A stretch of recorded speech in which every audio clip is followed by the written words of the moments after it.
Magandang umaga, ngayon po ay araw ng Miyerkules, October 4, 2023. Update po muli sa lagay ng panahon.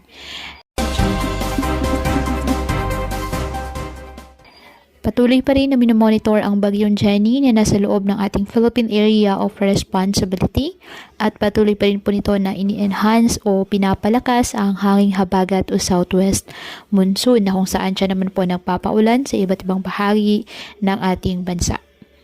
Ayon sa forecast ng Pag-asa, tutumbukin ng bagyong Jenny at posibleng maglandfall ito sa southern portion ng Taiwan bago tuluyang lumabas po ng ating Philippine Area of Responsibility sa araw po ng Huwebes.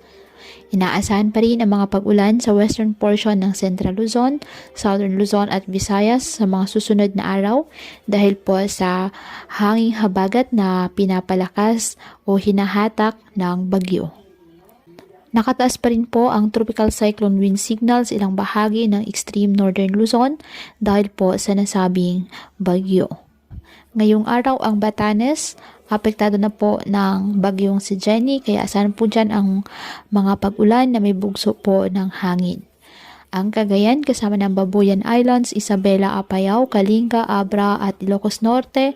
Asahan din po ang mga pag-ulan na may bugso ng hangin dahil pa rin po yan sa epekto ng bagyong si Jenny. Ang nalalabing bahagi ng Cagayan Valley, Cordillera Administrative Region at Ilocos Region, maulap na halangitan na may kalat-kalat na pag-ulan at thunderstorms dahil pa rin po sa trough ng bagyo. Ang Zambales, Bataan, Occidental Mindoro, northern portion of Palawan, asahan po ang occasional rains dahil po sa habagat. Ang nalalabing bahagi ng Central Luzon, Calabarzon, the rest of Mimaropa, at Metro Manila, asahan din po ang maulap na halangitan na may kalat-kalat na pag-ulan at thunderstorms dahil pa rin po sa southwest monsoon. At ang nalalabing bahagi ng ating bansa, apektado po ng mga localized thunderstorms.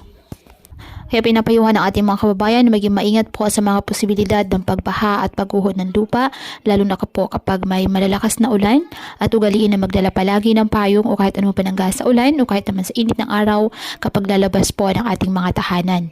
At yan po muna ang update sa lagay ng panahon ngayong araw. Muli patuloy po tayo na mag-ingat at palaging tandaan, God loves you. Stay safe and God bless.